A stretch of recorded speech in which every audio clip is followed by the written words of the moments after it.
আসসালামু আলাইকুম বন্ধুরা, আপনারা সবাই কেমন আছেন? আশা করি সবাই অনেক ভালো আছেন। আবারও স্বাগতম জানাচ্ছি জান্নাতুল ব্লগসে নতুন একটি রেসিপি ভিডিও দেখার। আজকে আমি বানাবো মাত্র 1 কাপ ডানো দিয়ে 1 কেজিরও বেশি কালো জাম। অনেকেই গোলাপ জামুন বা কালো জামুন বলে থাকে। এই মিষ্টিটা খেতে দারুণ লাগে। আর আজকে আমি এটা দোকানের চাইতেও বেশি সফট আর মজা করে বাসায় বানিয়ে দেখাবো। আমার রেসিপিটি শেষ পর্যন্ত দেখলে অবশ্যই আপনাদের মিষ্টিটিও এমন পারফেক্ট হবে। আশা করি আমার রেসিপিটি আজকে আপনাদের অনেক ভালো লাগবে। চলুন তাহলে দেখে নেওয়া যাক কিভাবে আমরা এই কালো জামুনটা বাসায় রেডি করতে পারি। প্রথমে আমি একটা মিক্সিং বোল নিয়ে নিয়েছি। এখানে আমি 1 কাপ গুঁড়ো দুধ নিয়ে নিয়েছি। 1 কাপ গুঁড়ো দুধের সাথে আমি হাফ কাপ ময়দা দিয়ে দিচ্ছি। এখন আমি half table spoon baking powder দিয়েছি আর হাফ টেবিল স্পুন দিয়েছি আমি এলাচ গুঁড়া।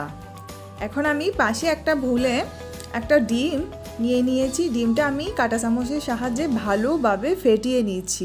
একদম ভালোভাবে ফেটিয়ে নেবেন, একটু সময় নিয়ে করতে হবে কাজটা।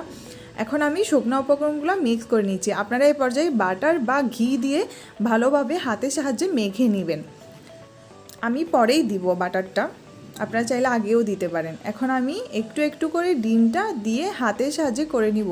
এটা কিন্তু অবশ্যই হাতের সাহায্যেই করতে হবে, কোনো কাঁটা চামচ বা স্প্যাচুলা বা কিছু দিয়ে করা যাবে না, হ্যান্ড মিক্স দিয়েও করা যাবে না।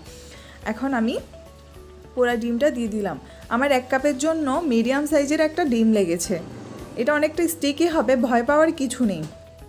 এখন আমি এই পর্যায়ে 2 টেবিল চামচ ঘি দিয়ে দিচ্ছি। এখন ঘিটা দিয়ে আমি ভালোভাবে মেখে নিব। আমার ডোটা আরেকটু স্টিকি হওয়া দরকার, তাই আমি একটু করে লিকুইড ঘন তরল দুধ দিয়ে দিয়েছি।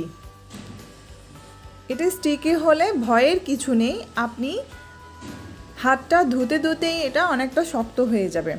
এখন আমি হাতটা ধুয়ে নিব, ততক্ষণে এইটা পারফেক্ট একটা খামির হয়ে যাবে। আমি একটু ঢাকনা দিয়ে রেখে দিয়েছি। আমি 5 মিনিট পরে দেখছি কি অবস্থা। এখন আমি হাতে ভালোভাবে ঘি ব্রাশ করে নিয়েছি, আপনারা চাইলে তেলও নিয়ে নিতে পারেন, না হয় হাতে লেগে যাবে। এখন আপনারা আপনাদের পছন্দ অনুযায়ী মিষ্টির শেপ দিয়ে দিবেন। আপনি চাইলে গোল মিষ্টিও করতে পারেন, চাইলে আবার গোলাপ জামুনের মতো লম্বা মিষ্টিও করতে পারেন। আমি আপনাদের দুইটাও করে দেখিয়ে দিচ্ছি। এভাবে আমি সবগুলা মিষ্টি এখন রেডি করে নিব। আমি এখানে ছোটো ছোটো কিছু বল মিষ্টি করে নিয়েছি, যেহেতু আমার বাসায় বাবু আছে, বাবুরা বড় মিষ্টি শেষ করতে পারে না, ছোটো মিষ্টি ওরা খেতে খুব পছন্দ করে। আমার বড় মিষ্টিগুলো আমি একটু ছোটোই করেছি, এটা তেলে দিলে আরও দ্বিগুণ হবে আর শিরাতে দিলে আরও বড় হয়ে যাবে। প্রথমে আমি এখন একটা হাঁড়িতে তেল দিয়ে দিয়েছি। তেলটা গরম হতে হতে পাশের হাঁড়িতে আমি 3 কাপ পানির সাথে 1.5 কাপ চিনি দিয়ে দিয়েছি। অবশ্যই এটা মেপে দিতে হবে। এখন এটা আমি জাল করে দিব। এখন আমি মিষ্টিটা ভেজে নিব, যেহেতু এখন তেলটা গরম হয়ে এসেছে। আস্তে আস্তে মিষ্টিগুলো ছাড়বেন, হাই হিটে ছাড়বেন না। মিডিয়াম যখন হবে গরম তখনই মিষ্টিটা ছাড়বেন। ছেড়ে প্রথমে 1 মিনিট হাই হিটে থাকবে, এরপরে পুরা মিষ্টিটা ভাজবেন মিডিয়াম হিটে। তাহলে কালারটা খুব সুন্দর আসবে আর পুড়ে যাবে না, তিতা হবে না। কালো হলেও মিষ্টিটা তখন আর তিতা হবে না। দেখতেই পাচ্ছেন মিষ্টিগুলা নিজে নিজেই ঘুরতেছে, ফুলতেছে। আপনার মিষ্টির খামি যদি পারফেক্ট হয় তাহলে মিষ্টিগুলো আপনার নাড়াচাড়া করারও দরকার হবে না। মিষ্টিগুলো আপনি উল্টিয়ে পাল্টিয়ে চারপাশে কালার হয়ে যাবে। আমি তাও একটু নাড়াচাড়া দিচ্ছি। দেখেন মিষ্টির কালারটা আস্তে আস্তে চলে আসছে। আপনারা চাইলে এই পর্যায়ে নামিয়ে ফেলতে পারেন। আমি যেহেতু কালো জামুন করব, আমি আরও কালারের জন্য একটু ওয়েট করব। এখন অনেকটা কালো হয়ে গিয়েছে, এটা যদিও শিরাতে দিই তখন আরও কালো হবে, এই জন্য আমি এখন এটা উঠিয়ে নিব।